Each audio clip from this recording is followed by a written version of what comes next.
Voilà. Eh bien, bonjour, bonsoir à tout le monde et bienvenue dans ce webinaire de rentrée dans lequel on va parler de santé, de détox, de santé au sens large, hein, pas forcément la santé, parce que la santé, c'est un peu connoté physiologique, mais pour moi, la santé, c'est OK, la résultante et ce qui est visible, c'est surtout l'aspect physiologique, mais la santé, c'est beaucoup plus large que ça, évidemment, et ça implique énormément notre émotionnel, ça implique énormément notre relationnel et ça implique énormément aussi notre capacité à nous mettre à la bonne place dans la vie. Donc tout ça, ce sont des facteurs qui font que les résultantes sont là sur le corps. Voilà. Donc pour cette introduction, moi je vais juste me présenter un tout petit peu pour les gens qui ne me connaissent pas bien. Je m'appelle Aurèle, je suis coach santé, je suis formée à l'hygiénisme, aux méthodes de gestion des émotions, des relations. Je suis formée au scan thérapeutique aussi et à la méta. Donc le scan thérapeutique et la méta sont des outils énergétiques qui permettent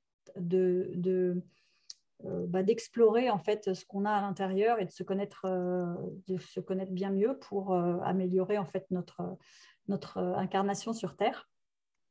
Alors, en général, la santé, c'est connoté je mange, je suis en bonne santé. Je mange pas bien, je suis pas en bonne santé. Il y a beaucoup de gens qui mangent, qui croient bien manger, puis qui en fait ne savent pas que ce qu'ils mettent dans leur corps tous les jours, c'est des choses qui ne sont pas appropriées, hein, des aliments non physiologiques, mais qui sont comestibles. Donc, on a l'impression que c'est physiologique. Donc, quand on met dans son corps des choses qui ne sont pas physiologiques, notre corps, il va avoir pas mal d'options, soit les stocker, soit les éliminer, soit faire avec. Et voilà, le but, ça va être en fait de mettre le moins possible de choses non physiologiques dans notre corps pour lui éviter en fait du travail, hein, voilà. Et je vais mettre l'accent aussi ce soir sur le côté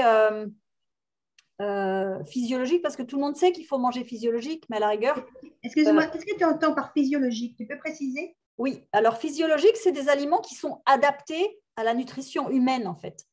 Et en fait, aujourd'hui, on met dans notre corps des choses qui ne sont pas appropriées, des choses qui ne sont pas vivantes, des choses qui sont, tu vois, soit trop cuites, soit les céréales,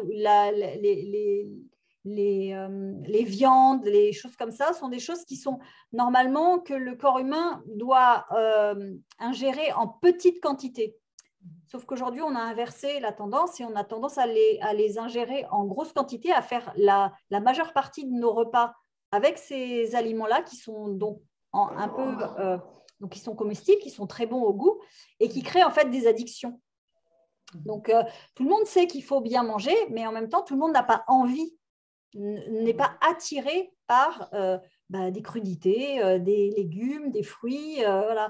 Et moi, j'entends beaucoup de gens me dire oui, mais quand je vois tes assiettes avec toutes ces crudités-là, moi, j'ai pas envie de manger ça, quoi. Moi, j'ai envie de manger des gâteaux, j'ai envie de manger des plats en sauce, j'ai envie de manger des frites, j'ai envie de manger j'ai envie de manger de la viande, j'ai envie de manger des côtelettes, j'ai envie de manger des choses comme ça.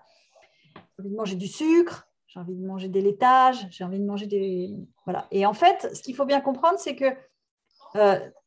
c'est là que le côté émotionnel va avoir son importance. C'est que ces aliments-là qui vont nous attirer et qu'on va trouver bons, en fait, ils vont venir satisfaire nos émotions, ils vont venir compenser des émotions qu'on ne vit pas bien. Et c'est pour ça qu'on est attiré par ces aliments-là. Donc après, c'est un cercle vicieux parce que si on ne sait pas bien gérer nos émotions, si on ne sait pas bien gérer nos relations, on va avoir des compensations qui vont se faire sur le plan nutritionnel et on va être attiré par ces aliments-là. Et du coup, on va manger pas trop physiologique. Donc du coup, notre corps, il va plus être en équilibre et notre santé, elle va se dégrader petit à petit. Hein. Si on fait ça quand on est jeune, notre corps, il a pas mal d'énergie pour se débarrasser de ce qu'on lui donne et qui n'est pas approprié. Mais plus on vieillit, plus il va ramer pour pouvoir s'en débarrasser et plus les symptômes vont apparaître, puisqu'en fait, la toxicité en fait, qu'on va ingérer va être, il va faire comme il peut pour s'en débarrasser.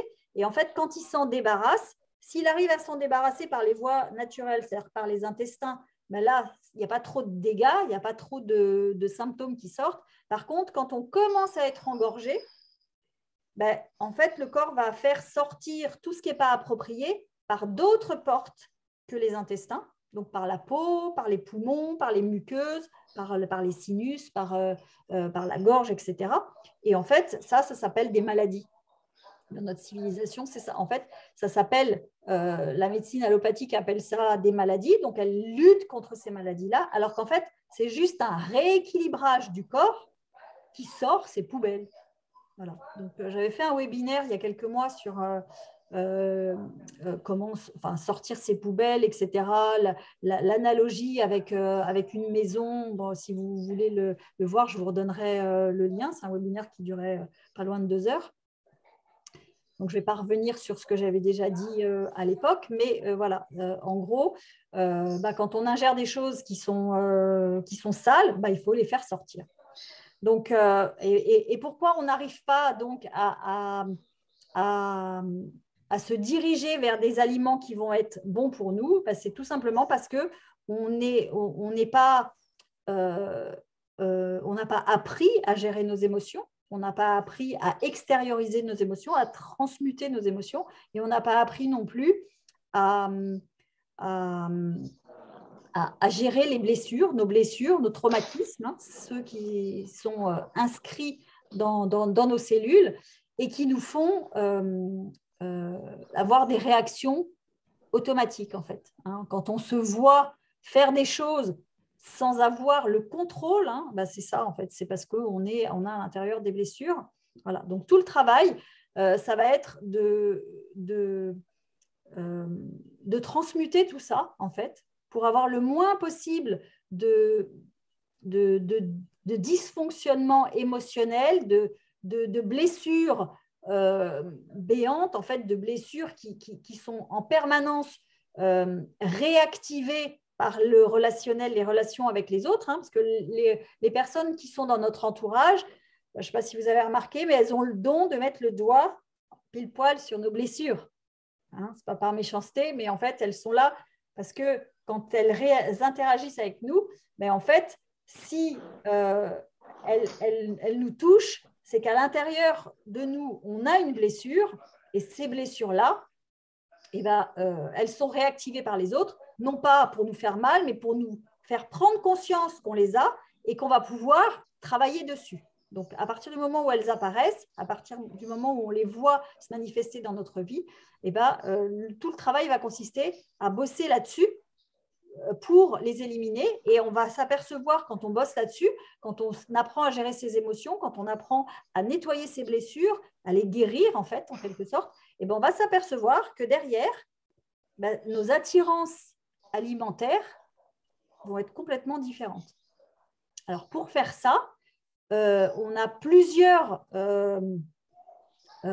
moyens d'y arriver. On va faire un travail en parallèle entre le corps. Donc, on va essayer de faire des nettoyages de notre physique, de notre corps physique, et on va essayer aussi de transmuter sur le plan émotionnel tout ce qui se passe et de transmuter aussi toutes nos blessures pour pas qu'elles soient réactivées en permanence et qu'elles nous fassent en fait souffrir sur le plan émotionnel.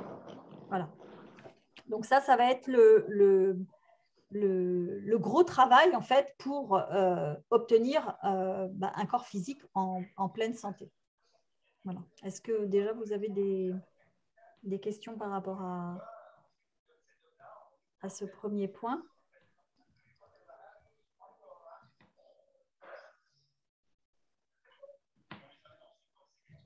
Non. Donc, je continue, j'enchaîne. À tes souhaits, je crois qu'il y a ce qui éternue. Alors, qu'est-ce qu'on va faire pour travailler sur les différents plans? Déjà, quand on va travailler sur le plan physiologique, ce qu'il faut bien comprendre, c'est qu'il va falloir nettoyer notre corps. Alors, qu'est-ce que ça veut dire nettoyer notre corps? Hein, je vous ai mentionné au début que quand on mettait des choses dans notre corps, c'était des aliments qui pouvaient être considérés comme des déchets. hein. Alors, si les déchets rentrent dans notre bouche, continuent dans notre œsophage pour aller dans notre estomac, sont acheminés vers notre intestin grêle. Dans notre intestin grêle, il y a toute la digestion qui se fait et il y a une barrière des parois intestinales. C'est quelque chose de crucial en termes de santé parce que cette barrière-là, normalement, quand la digestion se fait bien, elle sait découper les aliments en nutriments essentiels qui vont passer dans cette barrière et rejoindre le sang et donc rejoindre la circulation sanguine et l'intérieur de notre corps. Donc ça, c'est une frontière qui est très importante. Si elle est bien, si elle est en bonne santé, si elle est scellée, s'il n'y a pas de trou, mais en fait, la digestion se fait normalement et tout ce qui n'est pas comestible, tout ce qui n'est pas assimilable, tout ce qui est considéré comme un déchet, va être acheminé dans les intestins et va être éliminé vers la sortie. Ça, c'est ce qui se passe. Dans le meilleur des cas, c'est comme ça que ça se passe. Et donc, du coup, tant que nos parois sont en bonne santé, les déchets, en fait, même si on en mange beaucoup, ils sont acheminés vers la sortie et ils ne sont pas nuisibles, ils ne sont pas nocifs, ils ne sont pas toxiques pour nous. Donc ça, c'est super important. Mais qu'est-ce qui se passe quand cette frontière-là, elle est endommagée? Et c'est souvent le cas, c'est de plus en plus le cas. Dans le temps, les personnes, en vieillissant, elles avaient cette barrière-là qui devenait dysfonctionnelle, qui se trouait. C'était quelque chose de normal, entre guillemets, parce que le corps vieillissait. Mais aujourd'hui, la plupart des gens, il y a beaucoup même d'enfants qui naissent avec cette paroi-là dysfonctionnelle, avec cette paroi-là trouée. Pourquoi? Parce que les nourritures actuelles la grignotent petit à petit. Notamment le gluten, hein, c'est le plus gros troueur de parois intestinales, puisque le gluten qu'on mange aujourd'hui, c'est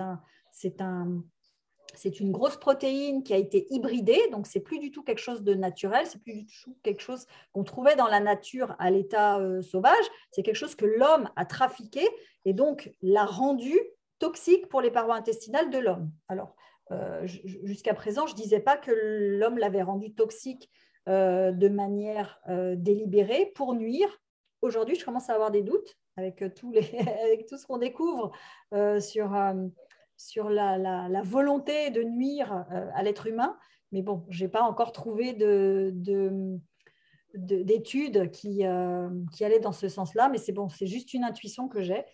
Donc le gluten d'aujourd'hui, c'est un des plus gros poisons pour ces parois intestinales parce que c'est lui qui va trouer les parois intestinales et qui va faire en sorte que derrière, tout un tas de choses qui ne sont pas appropriées arrivent à se faufiler dans la circulation sanguine et à ce moment-là, vont être réparties dans notre corps à l'endroit où le corps va trouver de la place pour le stocker.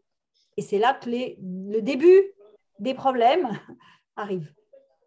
Parce que tant que ces parois sont fermées, vous pouvez manger tout ce que vous voulez, vous pouvez même avaler une pièce de monnaie, avaler des choses très très toxiques, dans la limite évidemment pas des poisons non plus, mais si cette frontière-là est fermée, ça ne rejoindra pas la circulation sanguine et ça ne va pas vous engorger.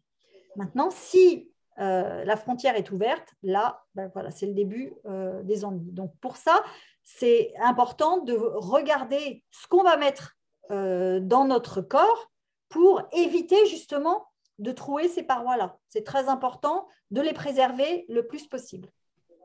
OK ?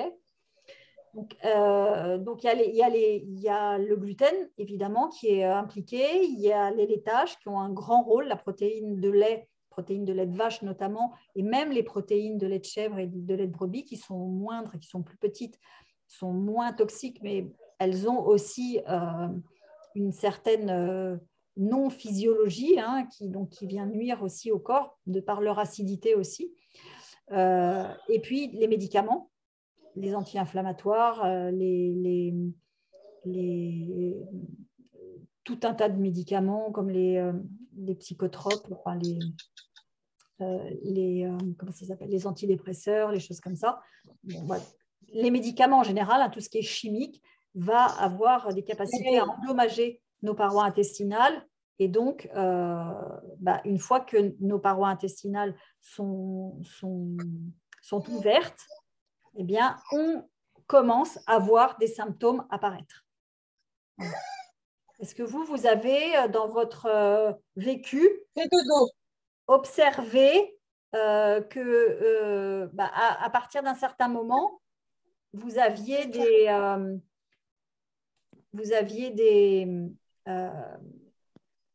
choses qui ne se passaient pas avant et qui commencent à se passer, des symptômes qui commencent à apparaître de manière régulière parce que vous pensez qu'il y a eu vous êtes passé, vous avez basculé, certainement parce que vos parois intestinales se sont endommagées à un certain moment de votre vie. Est-ce que ça vous parle, ce genre de choses?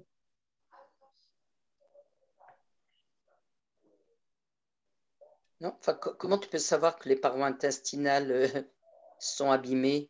Parce que moi, j'ai pas justement, l'impression. quand tu commences à observer des engorgements et des symptômes qui n'existaient pas avant. Moi, je vais te donner mon exemple. Moi, ça fait maintenant, ça va faire 10 ans que je ne mange pas de gluten. Et j'ai arrêté de manger du gluten parce que l'été qui a précédé l'arrêt, c'était en 2011, j'ai commencé à être sensible à tout un tas de choses. Ça faisait plusieurs mois déjà que j'avais le côlon qui était irrité quand je mangeais. Je n'avais pas réussi à identifier quels étaient les aliments que je mangeais. J'ai commencé par incriminer les choses un peu acides, les kiwis, le café, des choses, voilà, sans comprendre que c'était le gluten qui était responsable des troubles que j'observais chez moi. Donc voilà, j'ai bien vu qu'il y avait un avant et un après. Et j'ai bien senti en fait que mon corps disait stop. Mon corps disait, voilà, maintenant cet aliment-là, il a une incidence sur le corps qui n'est plus bonne. Alors, on n'a pas forcément quelque chose de radical, ça peut être petit à petit, donc c'est plus difficile d'observer quand c'est petit à petit. Mais voilà, en tout cas, sachez que les parois intestinales, c'est quelque chose que vous devez préserver parce que la quasi-totalité des maladies de civilisation sont dues à un trou dans ces parois intestinales. Et quand on arrive à refermer ces parois intestinales, alors on n'est jamais vraiment sûr. Alors, il y a des tests, on peut faire des tests, il y a des laboratoires. En France, il n'y en a pas. Alors, je ne sais pas s'il y en a maintenant, mais moi, à l'époque, quand je cherchais à comprendre, il y a une dizaine d'années, j'avais envoyé des échantillons, des prélèvements en Belgique. En Belgique, ils ont des laboratoires qui faisaient à l'époque. Peut-être qu'aujourd'hui, il y en a qui le font en France, je ne sais pas trop. Mais voilà, pour vérifier en fait que vous avez des parois intestinales qui sont saines ou pas. Et Aurèle, tu envoies des échantillons de quoi? De sel, de sang, Alors, moi, je l'avais fait pour mon fils il y a... Alors, je pense que c'était en 2014. On avait envoyé effectivement des échantillons de sel et des échantillons d'urine. D'accord, ok. Parce qu'en fait, en fonction de ce qui sort de ton corps, Oui. tu peux analyser en fait le microbiote. Le microbiote, c'est ce qui se passe dans les parois intestinales. Les populations en fait qui habitent. Et en fait, les populations qui habitent dans nos parois intestinales, normalement, elles sont contrôlées. Il y a des levures, il y a des champignons, il y a des virus, il y a des bactéries. Il y a tout un tas de choses qui cohabitent avec nous et qui sont complètement saines. Et quand, justement, on a trop de déchets qui arrivent dans notre corps, et notamment le gluten est un gros déchet, les laitages sont des gros déchets, il y a beaucoup de choses qui sont ce que j'appelais les aliments non physiologiques.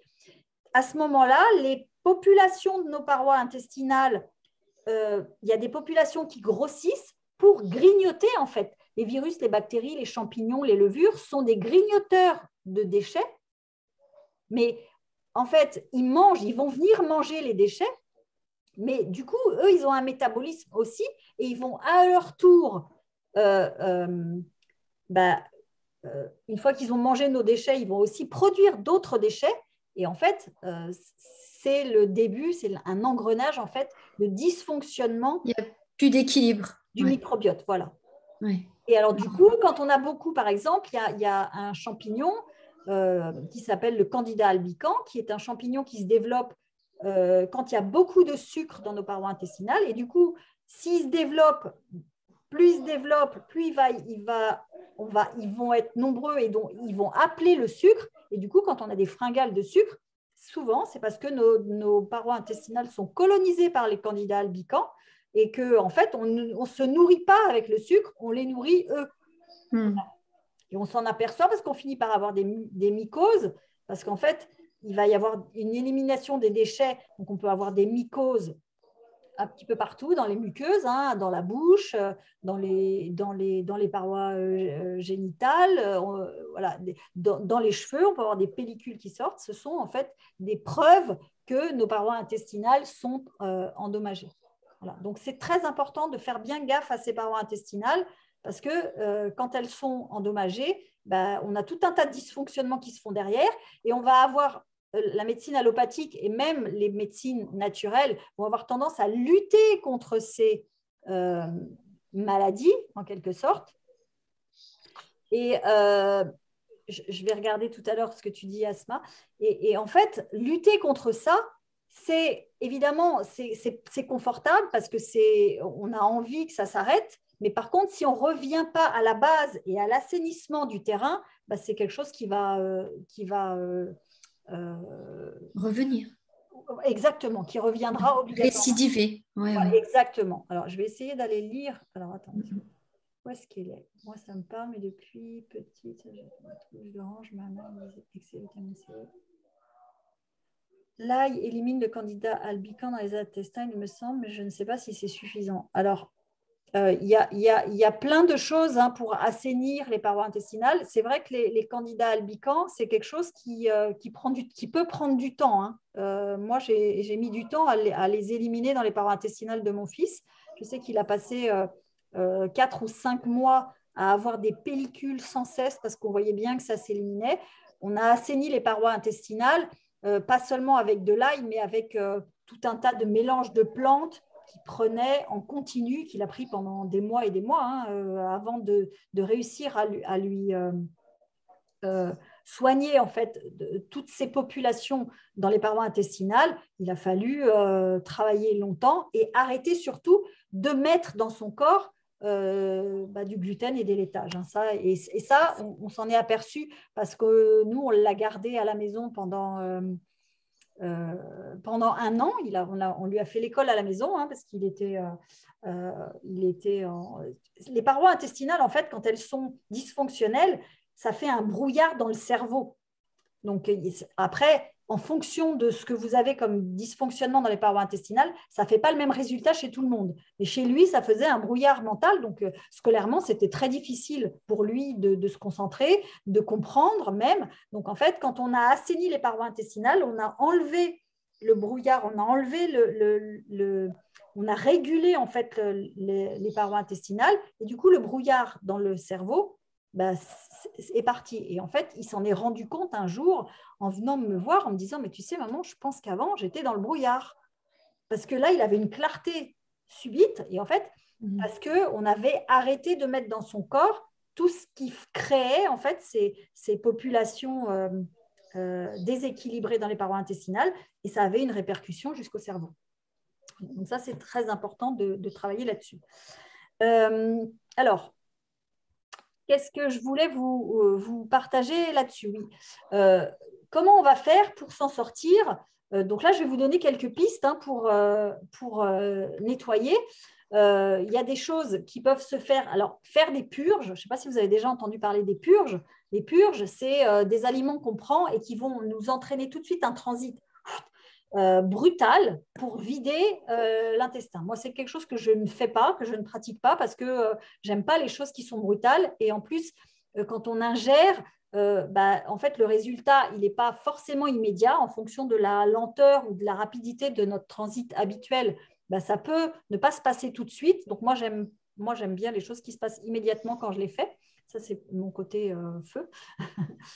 J'aime pas être tributaire voilà, quand ça va se passer, je veux que ça se passe tout de suite. Moi, j'ai plus l'habitude de faire des purges par le bas. Donc là, ça s'appelle des lavements. Et notamment, les lavements au café, c'est des choses que je fais régulièrement depuis maintenant à peu près 6-7 ans. Et en fait, quand on quand on fait ça, on permet en fait aux déchets de ne pas stagner dans le corps. C'est comme si vous aviez dans votre lavabo un engorgement des tuyaux.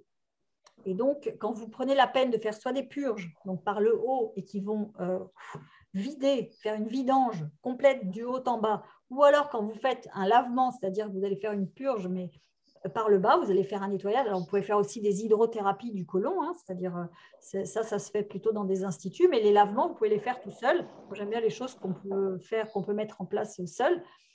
Alors, ça peut paraître bizarre au début. Moi, je sais que quand j'ai entendu parler de ça, la première fois, je me suis dit, oulala, ça me paraissait hyper compliqué. Et j'ai mis 1 an avant de me dire que j'allais pouvoir passer à l'acte. Et en fait, ce que je voulais vous amener aussi, c'était que justement, on travaille sur le physiologique, mais tant qu'on n'a pas travaillé sur le psychologique, sur l'émotionnel, le physiologique, il va résister. Il ne va pas avoir envie de se nettoyer, il ne va pas avoir envie de se résoudre. Donc, c'est pour ça qu'il ne faut pas négliger le côté émotionnel, parce que moi, j'ai observé que le jour où j'ai fait mes premières transmutations émotionnelles, comme par hasard, j'étais prête pour faire les premiers lavements. Donc ça, et en fait, quand vous faites à la fois le lavement, vous allez avoir des images qui vont revenir, et en fait, vous allez enlever de votre corps des choses qui sont encrassées, mais qui correspondent à des événements que vous avez vécus. Donc, en fait, dans notre corps, on a tout un tas de choses qui sont engrammées, aussi bien sur le plan énergétique que sur le plan physiologique. Et en fait, tout ce qui est stocké dans notre corps, souvent, correspond à des émotions qui ont été vécues, des événements traumatisants qui se sont figés dans notre corps. Donc, en fait, le nettoyage, la détox, en fait, physiologique et psychologique, les deux se font en parallèle. Et quand on agit sur l'un, on a des effets sur l'autre, et réciproquement, quand on agit sur l'autre, on a des effets sur le premier. Donc ça, c'est très important de comprendre que si on veut juste s'attaquer au physiologique, on ne va pas arriver à avoir des résultats spectaculaires. Et de même, si on travaille que sur l'émotionnel et qu'on néglige le physiologique, pareil, on n'arrive pas à aboutir complètement à un assainissement du terrain. Voilà. Donc ça, c'est un point crucial à comprendre. Est-ce que vous avez des questions par rapport à ça? Alors, du coup, c'est quoi le mode d'emploi? Tu prends du café Arabica de Carrefour? Tu fais comment? Oui, tout à fait. Alors, en fait, on achète… moi, j'ai acheté une poche à lavement. Hein. Ça coûte 10-15 euros. Tu tapes sur Internet. Hein, il y a plein… Sur le site sur la boutique Régénère, moi, j'ai été formée à l'hygiénisme avec Thierry Casasnovas. Sur son site, sur le site de sa boutique, on peut acheter une poche à lavement. Voilà, ça ne coûte pas du tout cher. Alors, évidemment, il y a tout un protocole. Hein. Si ça t'intéresse, moi, je pourrais t'envoyer le mail avec le protocole. Ce n'est pas compliqué. On fait bouillir du café. Voilà, on remplit notre boc avec du café. Alors, on rajoute de l'eau. Il faut attendre que la température soit la température corporelle. Et puis, voilà, on se met dans la baignoire, on se met sur le côté. Et en fait, avec une canule, on le met en hauteur. Et avec une canule, on fait rentrer le café jusqu'à ce qu'en fait, on ait… alors, il y a plusieurs choses qui se passent. Moi, je trouve que vider en fait tout le côlon, c'est quelque chose qui peut prendre du temps. Et en fait, on peut le faire par étapes. Moi, en général, quand je veux vraiment le faire à fond, je fais 2 jours de suite. Parce que le premier jour, on n'arrive pas à tout vider. Et en fait, le jour où on arrive à tout vider, vraiment là, c'est comme si dans le lavabo, on voyait que là, on peut faire couler l'eau, on voit que ça s'élimine très, très, très, très facilement. Et du coup, derrière, quand on a fait ça, quand on a bien vidé tout le côlon, là, vraiment, moi, je ressens une légèreté, et pas seulement une légèreté physique, je ressens aussi une légèreté psychique quand on fait ça. Parce qu'on vient enlever tout un tas de couches de choses qui sont stockées dans notre corps. Mais oui, ce n'est pas compliqué, c'est juste que, voilà, on n'est pas habitué à ça, en fait. Moi, quand j'en ai entendu parler pour la première fois en 2013-2014, Non, j'en ai entendu parler avant et quand j'ai fait la formation avec Jean-Jacques Crèvecoeur, quand j'ai fait les premières transmutations émotionnelles, je me suis dit, ça y est, c'est le bon moment pour moi de le faire, mais il m'a fallu 1 an entre le moment où j'ai vu que ça existait et le moment où je suis passée à l'acte. Voilà. Donc, moi, j'en parle le plus que je peux, j'en parle autour de moi pour que les gens aient ça. Et puis, peut-être un jour, alors ça sème une graine dans votre esprit, et peut-être un jour, vous aurez quelqu'un qui va vous en parler à nouveau. Et là, ça sera le déclic pour vous et vous serez prête pour le faire. Mais c'est un outil santé remarquable, notamment l'Institut Gerson, qui est un institut, je ne sais pas si vous connaissez Max Gerson, qui était je ne sais pas s'il était hygiéniste, en tout cas, c'était un naturopathe qui soignait, mais l'Institut Gerson existe toujours, qui soigne les cancéreux à coup de lavement au café continuel. Ils en font 4 dans la journée. C'est un outil qui est très, très, très efficace. Moi, je sais qu'à chaque fois que je me sens… Là, je reviens de vacances. La première chose que j'ai faite quand je suis revenue de vacances, et le week-end où je suis rentrée, voilà, j'ai fait un lavement au café jusqu'à ce que mon côlon soit vidé. Et comme ça, je me dis, tout ce que j'ai encrassé pendant les vacances, voilà, c'est parti. Donc, en fait, le principe, Aurel, c'est d'injecter en fait du café dans le côlon. Dans le côlon. Oui, tout à fait. Et quand le café s'évacue, ouais. Eh bien, il te vide, il emmène aussi avec lui toutes les substances qui sont exactement. qui résident là, qui sont résiduelles quoi, Exactement.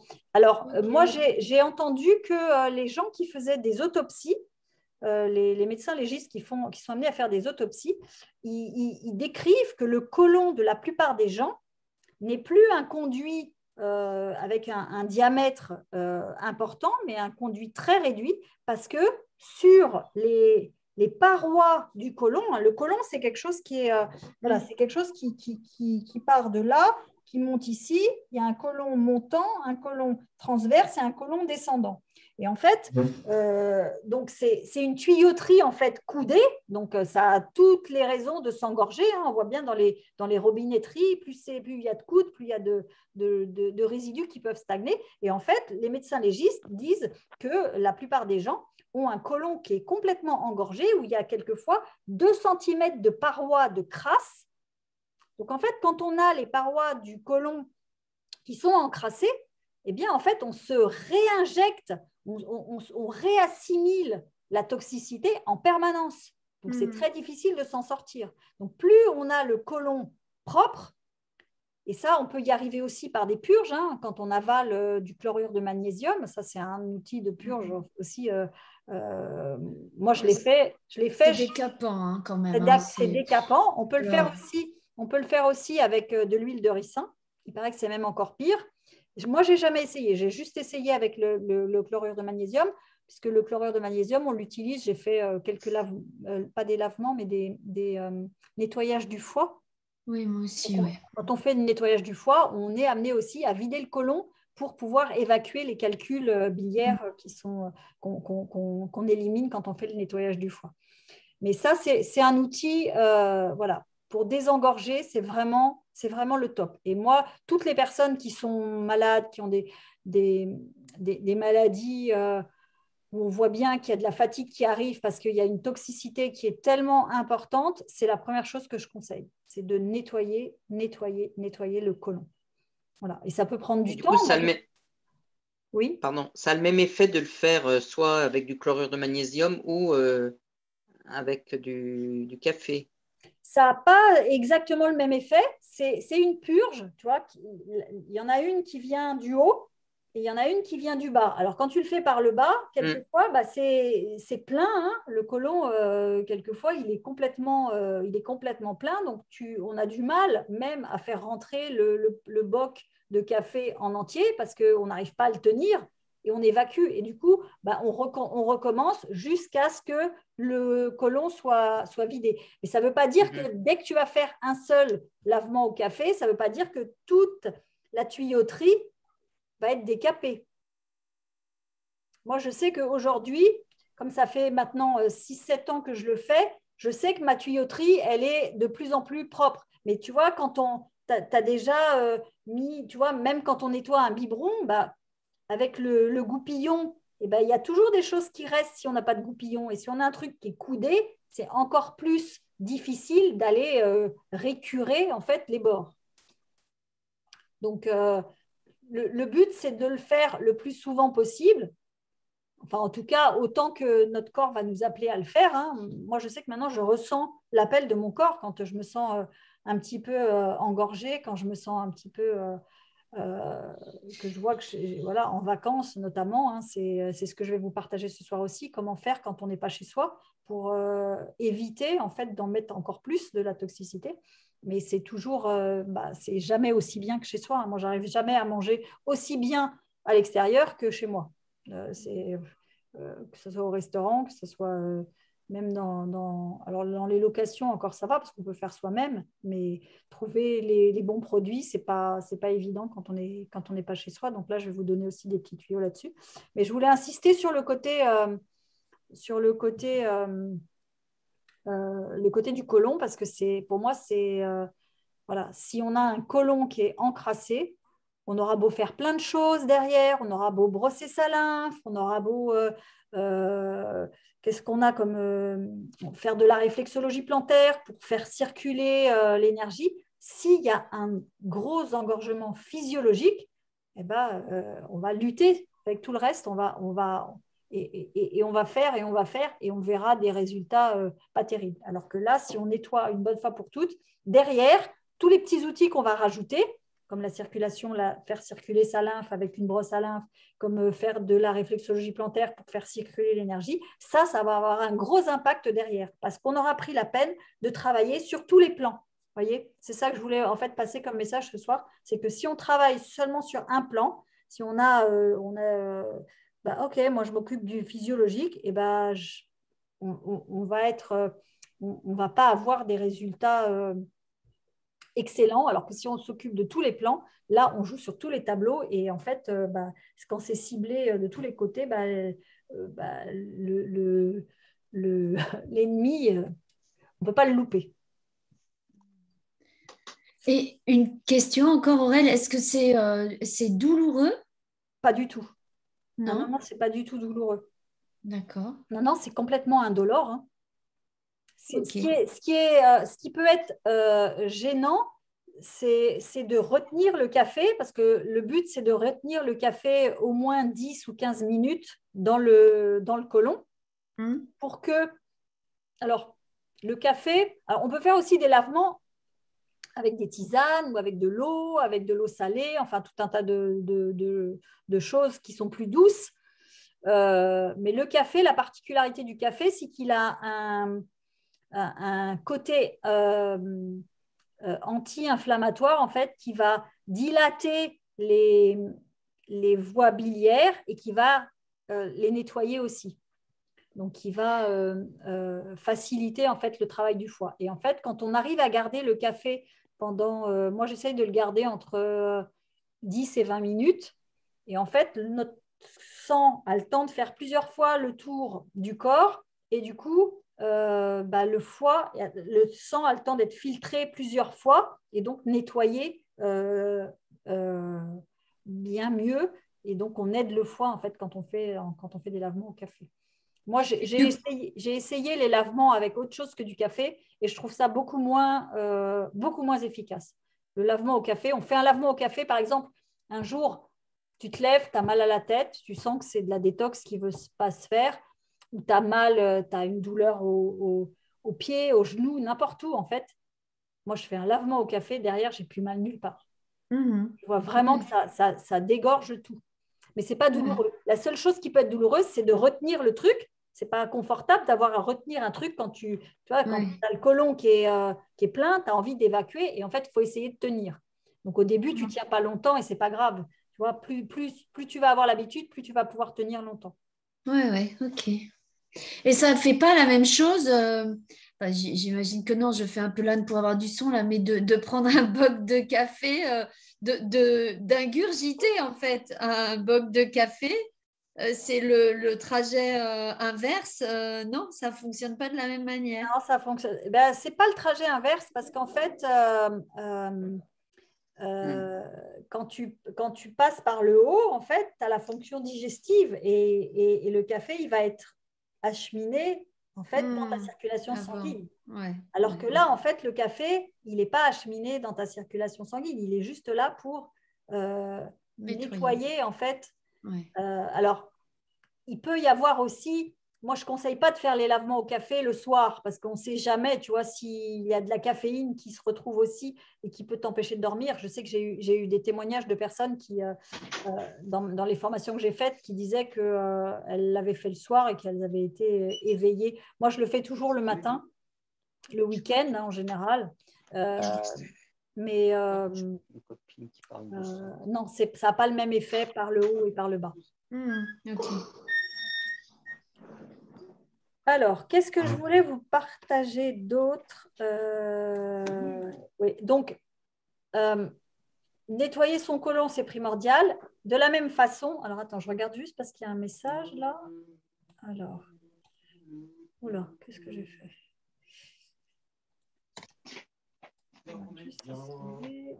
Il y a un problème de concentration, je connais. Ok, bah voilà, essaye de voir si tu peux travailler sur les parois intestinales pour justement avoir un impact sur ta concentration. Est-ce qu'il y a un moyen de faire un nettoyage du foie doux? Car un litre de jus de pomme à boire, c'est violent, je trouve, pour mon corps. Il ne supporterait pas à cause du sucre. L'analyse sanguine, je n'ai pas de diabète, hyperglycémie. Oui, alors le nettoyage du foie, moi, c'est ce qui a été le plus dur pour moi, c'est qu'au bout de 2 jours, le jus de pomme, je ne pouvais plus le voir en peinture. Et j'étais dégoûtée du jus de pomme. Je ne vais pas dire à vie, mais presque. Et effectivement, c'est difficile.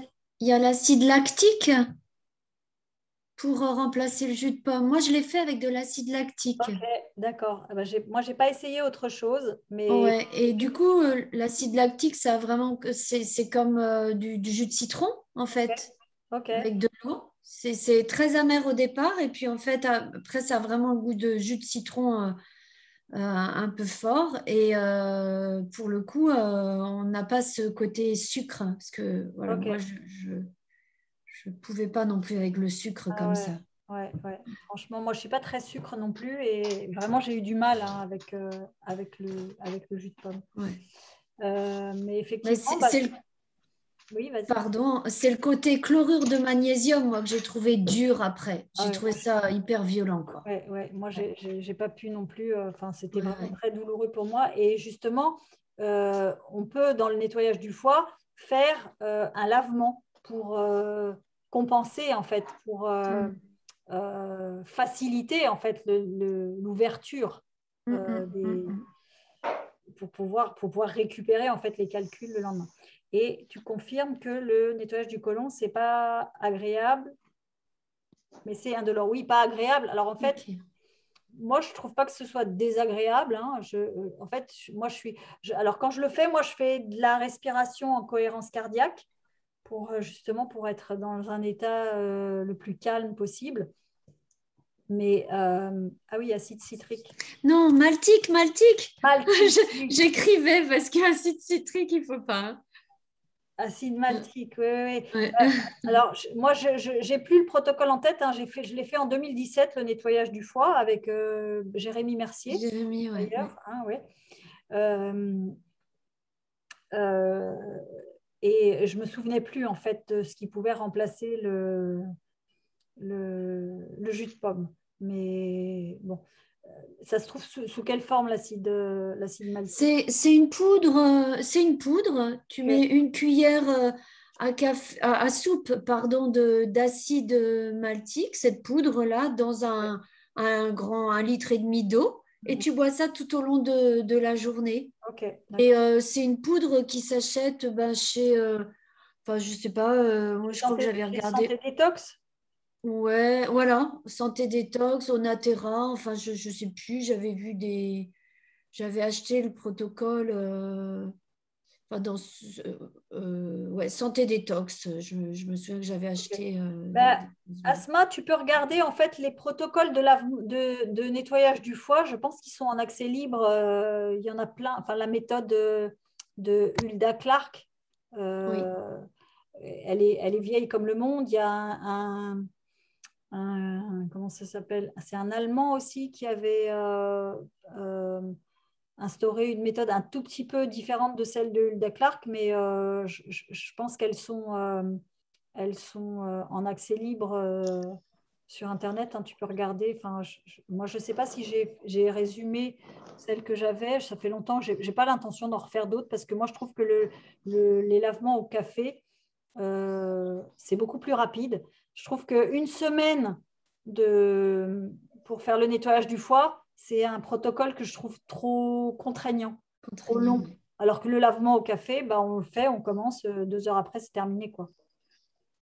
Et encore 2 heures, on peut même faire un petit peu moins, quoi.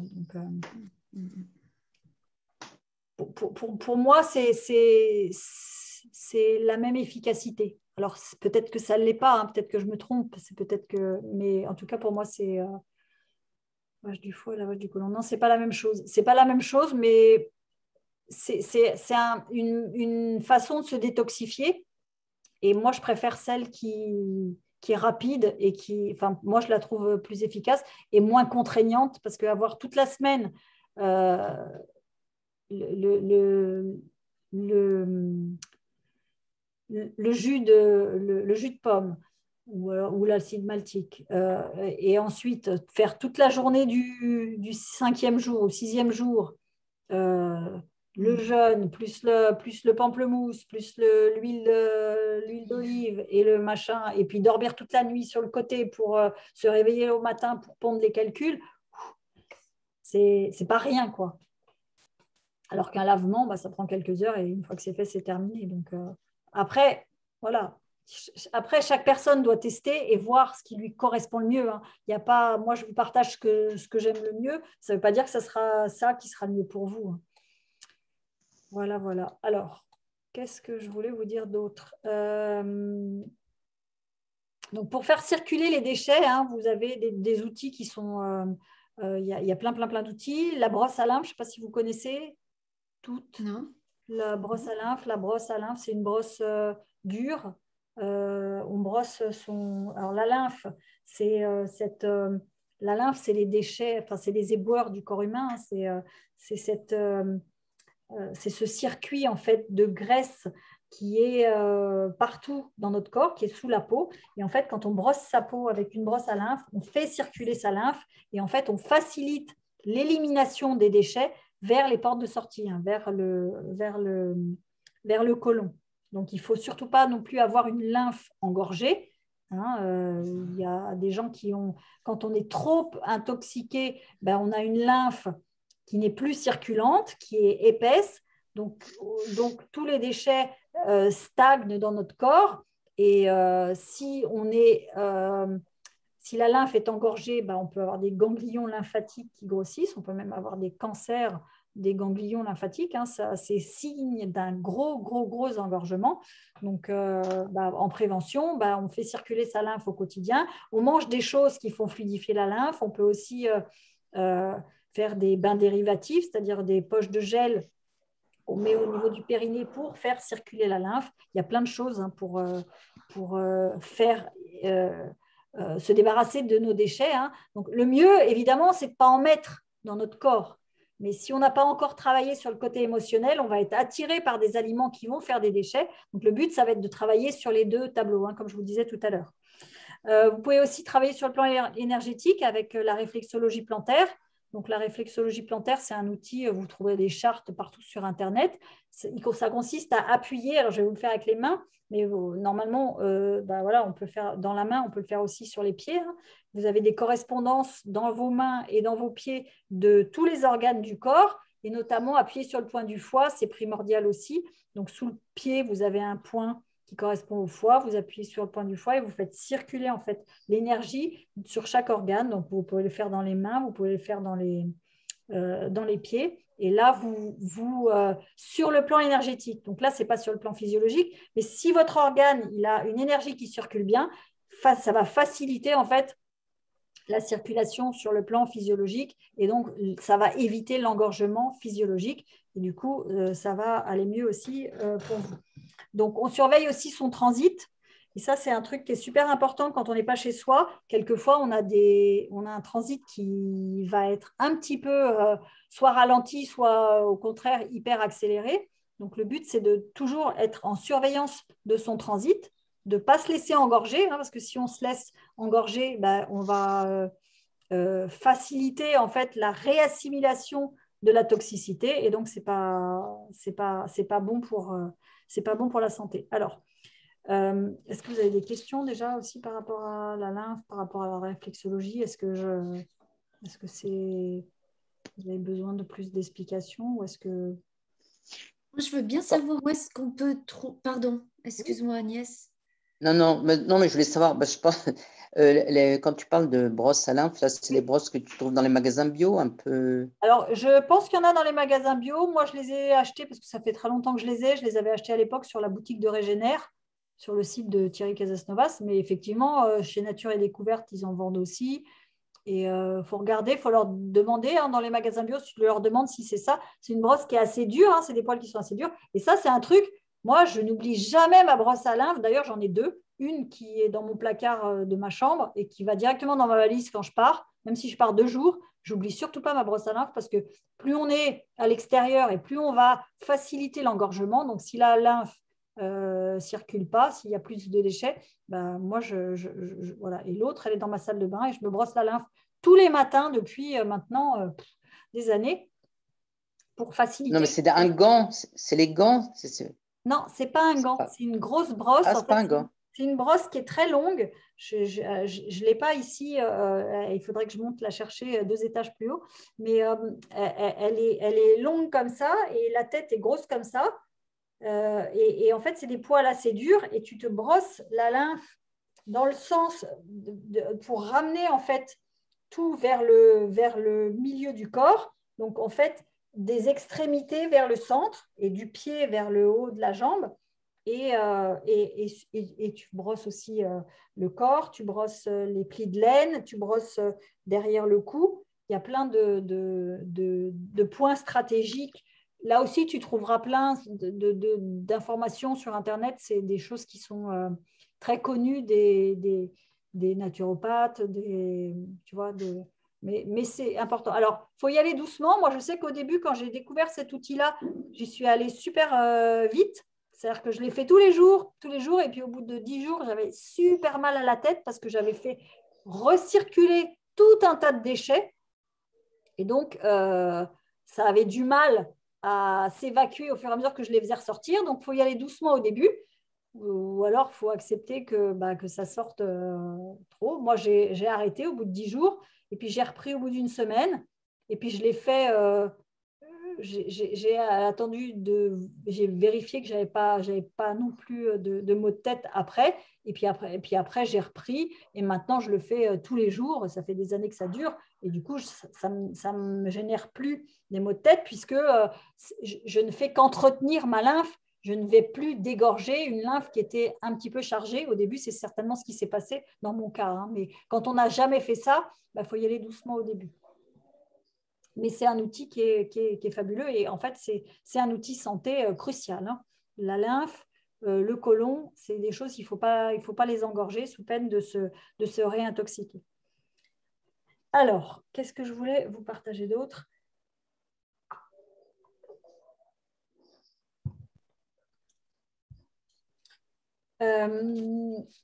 Alors, comment on fait quand on n'est pas chez soi? Quand on n'est pas chez soi, donc je vous disais, moi j'emporte ma brosse à lymphe parce que c'est quelque chose qu'il faut faire pour pas s'engorger. Bon, après, si on l'oublie, c'est pas grave, on le refait quand on arrive chez soi. Mais moi, franchement, si je pars en vacances et que je sais que je vais mal manger, que je vais pas pouvoir faire mes routines santé, etc., et que je vais me sentir vachement moins bien à la fin de mes vacances, bah, quelque part, ça me gâche mes vacances.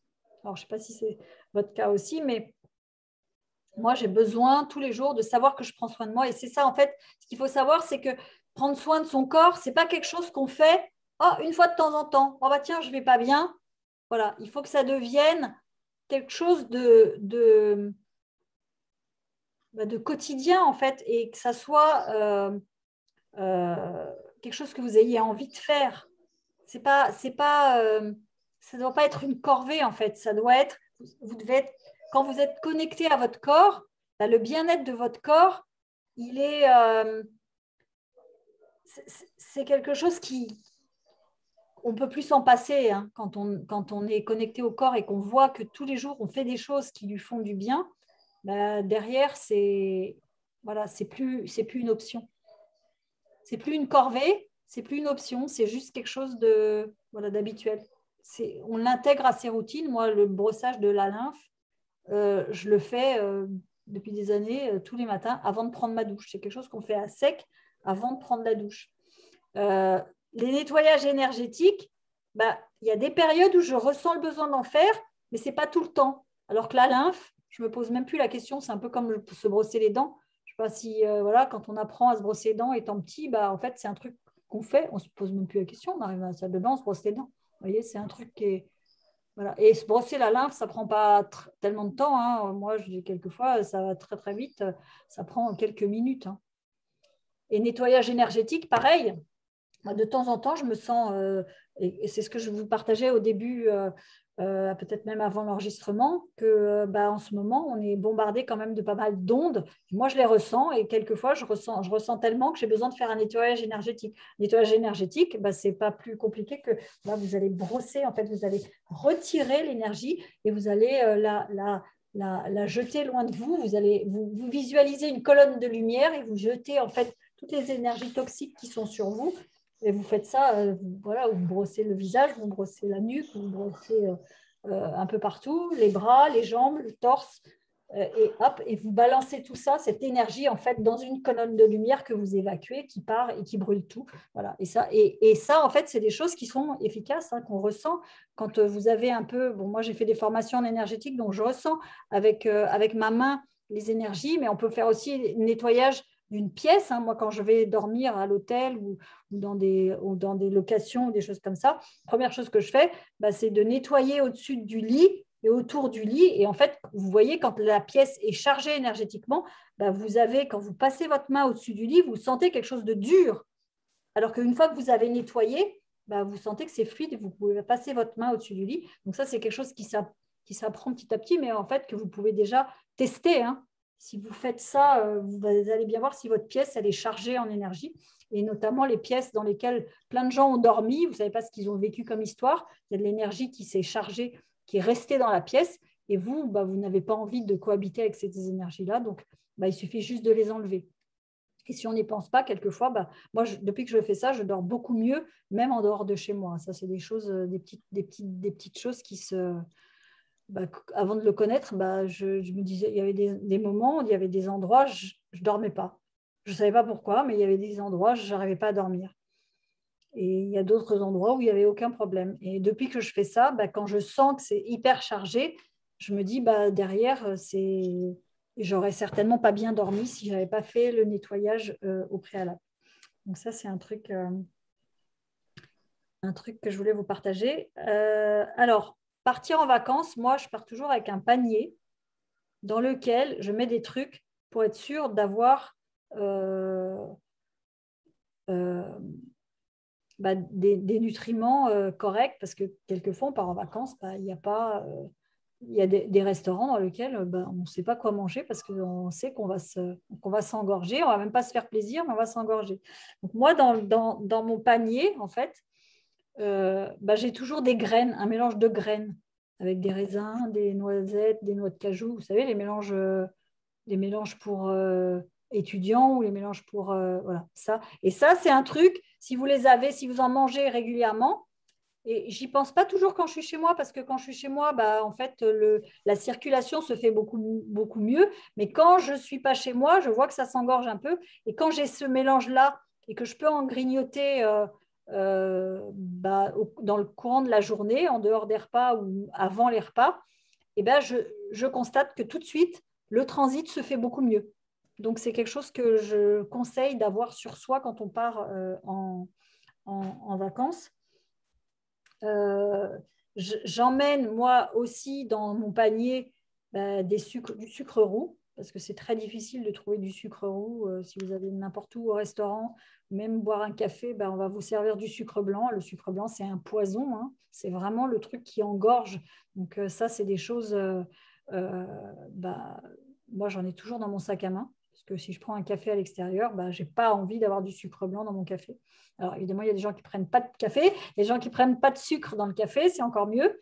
Moi, je déteste le café quand il n'est pas sucré, donc ça, c'est des choses que je garde. Faire le plein de fruits, avoir toujours des fruits dans son panier, avoir tous les jours des fruits frais, ça aussi, c'est un outil santé qui est très important. Et avoir toujours de l'eau propre. Faire gaffe quand on part. Moi, je sais que chez moi, j'ai un osmoseur. Donc, l'osmoseur, c'est le top de... attends, je finis ça et après, je vais lire parce que je vois qu'il y a un message qui va me faire réagir. De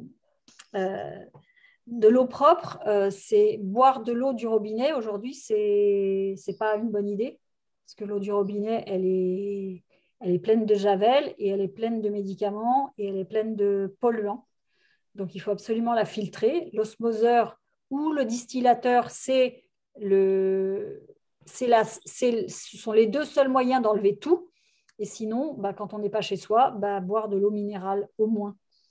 Même si elle est vendue dans des bouteilles plastiques et que ce n'est pas l'idéal en soi, mais c'est toujours mieux que d'avoir des carafes d'eau. Au restaurant, c'est mieux de commander des bouteilles d'eau minérale, même si ça coûte un peu plus cher. Parce que les carafes d'eau, elles sont encore gratuites en France. Hein. Dans les autres pays du monde, elles sont même payantes. Mais ce n'est pas une bonne idée de boire trop longtemps, en tout cas, de l'eau du robinet. Alors, je vais lire le message parce que les poils de brosse lymphatique, c'est plutôt pour les gens feu, non? Un peu rêches, je trouve, pour moi qui suis à Yaoundé. Moi aussi, je les trouve rêches. Mais, mais en fait, moi, j'en ai deux, des brosses. Donc, celle qui est dans ma salle de bain et que j'utilise depuis des années en continu, elle n'est plus du tout rêche. Elle est même très agréable à utiliser. Celle qui est dans ma valise, elle a beaucoup moins servi parce que je suis beaucoup moins partie. Alors, je pourrais intervertir pour qu'elle devienne, mais elle est beaucoup plus rêche. Et c'est vrai que c'est moins agréable, mais je pense que c'est plus efficace. Donc après, c'est à toi de voir. Et alors, sucre blond, c'est pareil que sucre roux. Sucre blond, oui. En fait, le but, c'est de supprimer le sucre blanc, celui qui est raffiné. Parce que le sucre blanc, pourquoi c'est un poison? Parce qu'en fait, il manque la fibre. Le sucre blond, il y a encore la fibre. Le sucre roux, il y a encore la fibre. Le sucre complet, il y a encore plus de fibres et c'est encore mieux, mais moi, je le trouve moins agréable et pas facile à utiliser pour boire un café, par exemple. Mais si on peut prendre du sucre complet, c'est bien aussi. Ou du sucre de fleur de coco, ou des choses qui sont encore plus naturelles. Mais le sucre blanc, c'est un vrai poison. Pourquoi? Parce qu'il manque la fibre. Et la fibre, elle est régulatrice. Ça veut dire qu'en fait, quand vous ingérez le sucre blanc, la fibre, normalement, elle allait prévenir votre cerveau qu'il y avait du sucre qui rentrait dans le corps et qu'il faut prévenir le pancréas de fabriquer de l'insuline et d'aller réguler en fait l'accès du sucre dans votre sang. S'il n'y a pas cette fibre régulatrice, votre sucre blanc, il arrive en bombardement dans votre sang et c'est seulement une fois qu'il est dans le sang que le pancréas va s'affoler en disant « aïe, aïe, aïe, il y a trop de sucre, mais c'est déjà trop tard ». Donc en fait, le sucre blanc, c'est un vrai poison. Donc il faut éviter au maximum de l'avoir parce qu'il manque la fibre qui est régulatrice.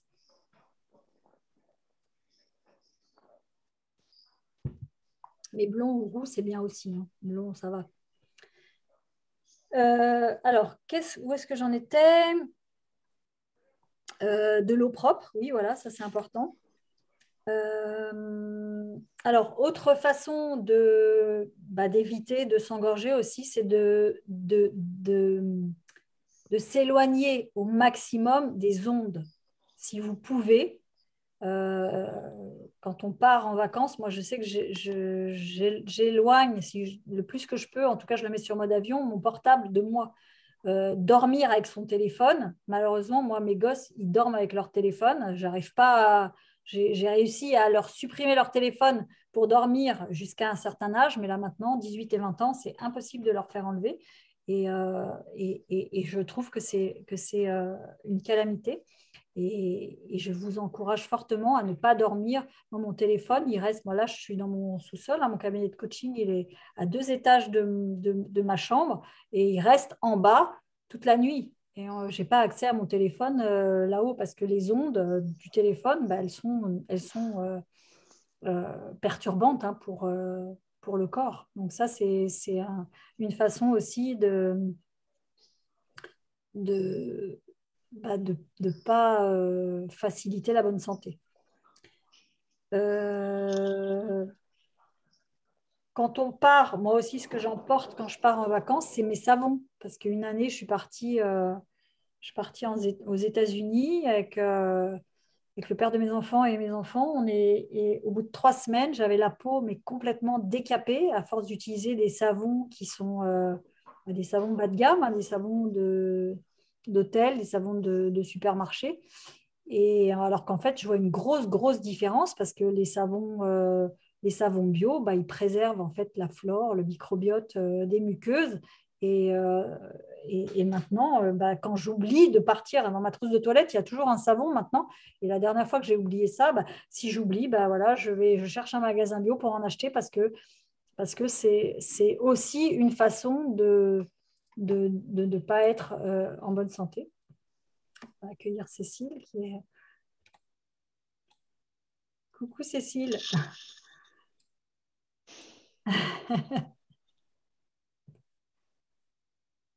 Coucou Cécile. Oui, bonjour Aurèle. Bienvenue. Désolée hein, pour ce retard, je devais chercher mes enfants à la gare. Ok, bah écoute, j'espère que tu pourras accéder au replay. Pour l'instant, j'enregistre, donc normalement, ça devrait être bon pour un replay. Tu pourras écouter le début, parce qu'on est presque à la fin de ce que je voulais partager. Enfin, il y en a encore un petit peu. Donc j'en étais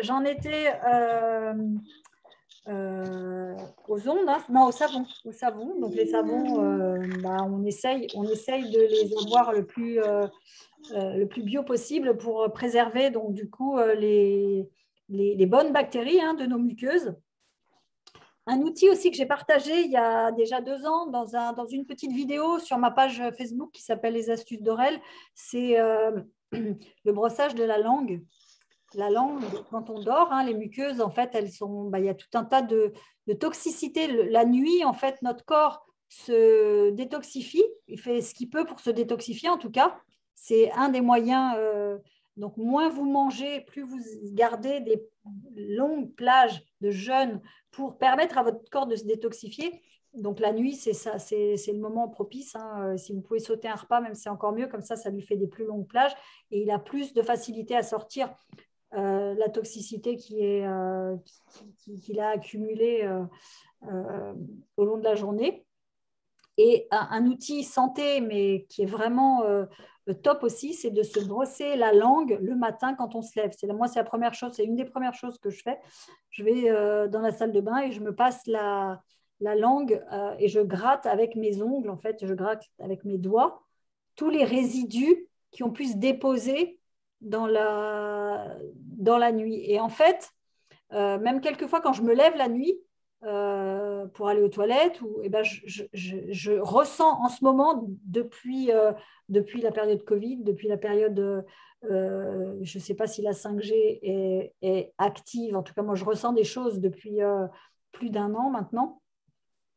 Et donc, je ressens aussi le besoin en milieu de nuit, quand je me réveille, d'aller évacuer des choses qui sont déposées sur ma langue. Donc ça, c'est un outil aussi hyper top, le grattage de la langue. Alors, il y a des gratte-langues qui peuvent faire le travail, mais moi, quand je pars en vacances, ma main, elle part avec moi. Donc voilà, le gratte-langue, si je l'oublie, bah, voilà, j'utilise quasiment jamais un gratte-langue. Mais sachez que, en fait, si vous laissez la toxicité qui s'évacue par les muqueuses, normalement, la toxicité, elle devrait s'évacuer par les intestins, mais voilà, si vous avez de la toxicité qui s'évacue par les muqueuses, eh ben, il faut l'éliminer, parce que si vous ne l'éliminez pas, ce sont les bactéries de vos muqueuses qui vont croître en population pour faire le travail de nettoyage. Et sauf que à force d'avoir de la toxicité qui sort, les populations, les bactéries vont se développer de manière anarchique pour pouvoir éliminer justement ces déchets.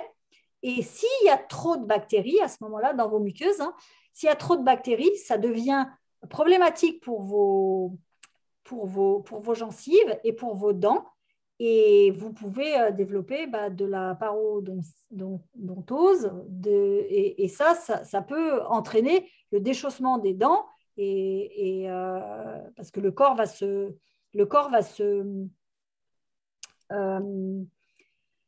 protéger en fait de ces bactéries-là pour pas qu'elles rentrent à l'intérieur et il va privilégier en fait, il va sacrifier la dent. Et donc il y a des gens moi à mon âge, j'ai déjà plein d'amis qui ont eu des problèmes de gencives, qui ont été obligés de se faire des injections chez un parodontiste pour enrayer en fait toutes ces bactéries qui se sont développées, qui se sont surmultipliées. Tout ça parce que la toxicité est sortie de manière excessive parce que le corps est engorgé. Donc le but, depuis le début du webinaire, c'était d'éviter d'en rajouter de la toxicité. On en a déjà bien assez comme ça qui va sortir parce que le fait de vivre, le fait on a toujours du stress et il y a de toute façon de la toxicité qui se fabrique parce qu'on vit. Mais si on vient en rajouter avec notre alimentation, on favorise en fait le développement de toutes ces bactéries-là et on s'expose à pas mal de problèmes. Voilà, donc ça c'est un outil que je voulais vous partager aussi, qui est facile à faire, qui est facile à mettre en place tous les jours, qui prend 2 secondes. Se laver la langue sous l'eau, ça prend même pas 1 minute, et ça fait une grosse différence. Voilà. Ce que vous pouvez faire aussi, c'est de temps en temps prendre une goutte d'arbre à thé sur votre doigt et d'aller vous frotter les gencives avec de l'arbre à thé pour faire le travail de nettoyage en fait, des déchets. Alors, vous pouvez aussi vous brosser. Moi, je me brosse les dents avec un dentifrice à l'argile. Alors, pas un dentifrice qui a un petit peu d'argile dedans, mais avec carrément de l'argile qui sort d'un tube. C'est que de l'argile. Moi, mon dentifrice, c'est que de l'argile. Et en fait, là, vous enlevez tous les déchets. Donc, vous évitez. Et en fait, l'argile, il a la particularité d'enlever les bactéries, les mauvaises bactéries, mais de ne pas enlever les bactéries, les bonnes bactéries, celles qui colonisent vos muqueuses habituellement. Voilà.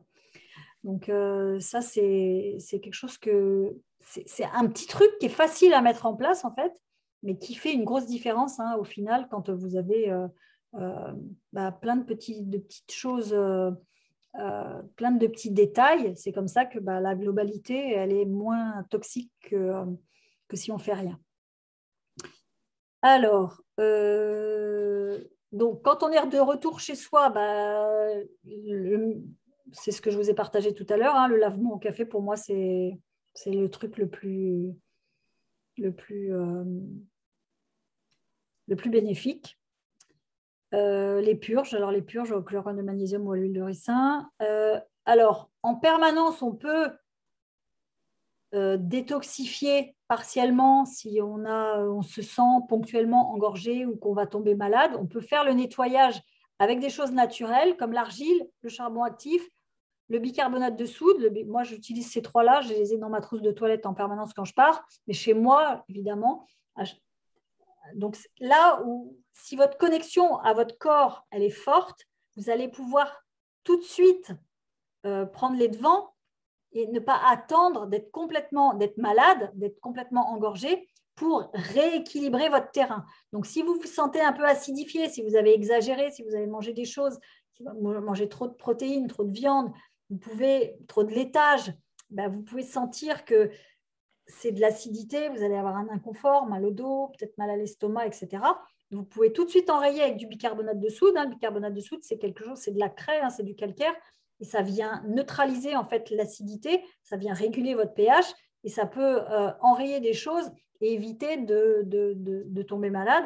Et l'argile et le charbon actif, il faut avoir ça tout le temps chez soi pour régulièrement faire un peu le nettoyage à l'intérieur. Ça va nettoyer que ce qui est toxique et ça va préserver en fait les bonnes bactéries à l'intérieur du corps. Autre moyen de jeûner. Alors le jeûne, ça peut être... il y a plein de niveaux de jeûne. Hein. Chacun va avoir son ressenti. On peut faire un jeûne sec, ça c'est le jeûne strict. On peut le faire sur la durée aussi, en fonction de notre niveau. On peut faire un jeûne à l'eau. Donc, en fait, c'est encore plus détoxifiant de ne même pas boire. Mais ça, on ne peut pas le faire sur 3 semaines. Mais il faut savoir que même si... Moi, je vois bien le matin. Moi, je ne mange pas le matin. Je mange à 12h30 mon premier repas. Et il y a des jours, je bois pendant la matinée, mais je ne mange pas. Il y a des jours, je ne bois même pas. Et je sens en fait que la détox se fait encore plus profondément quand je ne bois pas. Mais bon, après, ne pas boire, il faut aussi faire attention. Il ne faut pas se laisser non plus déshydrater, hein, parce que on a quand même besoin d'eau. Donc plus vous allez être en contact avec votre corps, plus vous allez être conscient en fait de ce qui se passe dans votre corps, plus vous allez pouvoir ajuster, mais en réponse à ce que votre corps vous indique. Hein, moi, je vous donne ce que je fais moi, mais parce que moi, je suis à l'écoute de mon corps. Après, si vous ressentez des choses, vous ressentez que vous avez soif, vous buvez. Vous ne vous dites pas, tiens, elle a dit qu'il fallait faire un jeûne sec, que c'était encore plus efficace. Mais en fait, votre corps, il va vous dire, non, ce n'est pas le moment de faire un jeûne sec. Voilà. Donc, on peut faire un jeûne sec, on peut faire un jeûne à l'eau, on peut faire des jeûnes au jus, boire juste des jus de fruits et légumes à l'extracteur. Ça, c'est top aussi pour la santé. On peut faire des jeûnes liquidiens. Donc, là, c'est un petit peu... c'est la phase au-dessus, hein, c'est-à-dire qu'on broie en fait les aliments, on ne les mâche pas, on mange des soupes, on mange des purées. Et puis on peut faire du jeûne intermittent aussi, c'est bien aussi. Moi, ne pas manger le matin, ça s'appelle un jeûne intermittent. Moi, je fais du jeûne intermittent depuis 5-6 ans maintenant. Je n'ai pas faim le matin, donc je ne me force pas. Après, si vous avez faim, essayez de voir quel est le repas que vous pouvez sauter. C'est toujours bien de sauter un repas. On nous a habitués à manger 3 voire 4 fois par jour, hein, matin, midi, 4 heures, le soir. En ce moment, moi, je remarque que j'ai beaucoup moins faim qu'avant. Alors, je ne sais pas si c'est parce que je vieillis, mais je constate aussi que mes enfants, pendant les vacances, 2 repas par jour, ça leur suffisait. Alors d'habitude, il leur en fallait au moins 3. Voilà. Après, soyez à l'écoute de votre corps. Et si votre corps n'a pas faim, surtout ne vous forcez pas à manger. Parce que s'il n'a pas faim, c'est qu'il a besoin de se détoxifier. Et si vous lui permettez de se détoxifier, ça sera tout bénef pour ce que vous n'aurez pas à mettre en place de manière, une fois que ça sera trop tard et que vous serez déjà malade. Voilà.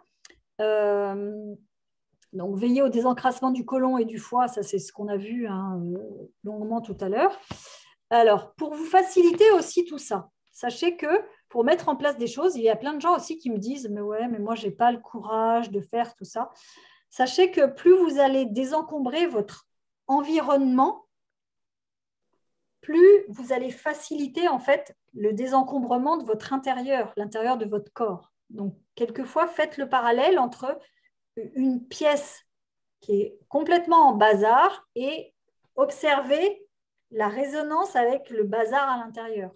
Et quelquefois, il suffit de désencombrer l'extérieur pour se sentir beaucoup mieux à l'intérieur. Donc ça peut être aussi des pistes qui peuvent vous aider. Favoriser, si vous y êtes sensible, mais voilà, je ne sais pas qui n'y est pas sensible, à vous entourer de choses qui vous plaisent, qui sont belles, qui sont utiles, qui sont fonctionnelles. Évitez de vous d'encombrer votre décor avec des choses qui vont vous alourdir, en fait, qui vont vous plomber énergétiquement. Donc, moi, je vous invite à faire régulièrement du tri, jeter et harmoniser ce qu'il y a dans votre environnement. Vous pouvez harmoniser aussi, moi, je l'ai fait il y a quelques années, c'était en 2016, j'ai fait une harmonisation feng shui de ma maison. Donc, j'ai remis et je me sens beaucoup mieux dans ma maison depuis que j'ai fait ça. Il y avait des endroits, des pièces dans lesquelles je n'avais même plus envie d'aller, tellement elles n'étaient pas voilà, j'avais pas su les, les décorer et les meubler de manière énergétiquement favorable à mon bien-être. Donc ça, vous pouvez vous faire aider. Il y a plein de bouquins, vous pouvez juste le faire avec des bouquins. Mais moi, depuis que j'ai fait ça, je trouve que j'ai beaucoup plus de bonheur à être chez moi. Et du coup, si je suis bien chez moi, j'ai plus d'énergie, donc je peux mettre en place plus de choses. Et du coup, je peux mettre en place aussi des choses pour que mon corps aille bien. C'est un cercle vicieux, en fait. C'est un cercle vertueux. Mais si vous êtes... bon, il faut bien commencer par quelque chose, mais ça peut être un début de travailler sur l'habitat. Voilà, je pense que c'est tout ce que j'avais envie de vous partager. Quelle heure il est? 23h30, hein? Non, 22h30. Ça va. Ok.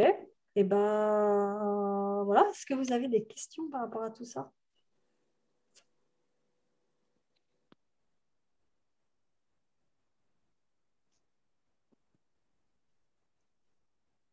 Non? Pas de questions? Est-ce qu'il y a des choses que vous avez découvertes et que vous pouvez directement mettre en pratique? Est-ce qu'il y a des choses que vous allez mettre en pratique qui vous donnent envie de tester dans ce que je vous ai partagé ce soir? Oui, alors moi, le lavement au café me tente vraiment là. Ouais, Ok. ouais. Ok. Moi aussi, ouais. J'ai déjà testé la cure du foie Ok. et c'est vrai que j'avais trouvé ça un petit peu violent, donc je l'ai fait une fois et j'avais pas très envie de recommencer en Ouais, fait. je comprends. C'est un protocole, effectivement, je te rejoins, je trouve un peu trop long Ouais.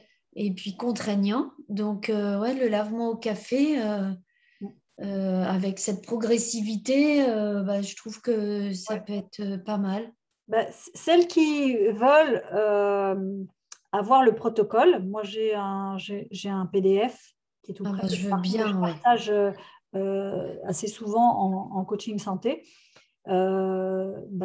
Envoyez-moi votre adresse mail par Messenger et je vous enverrai le PDF par mail.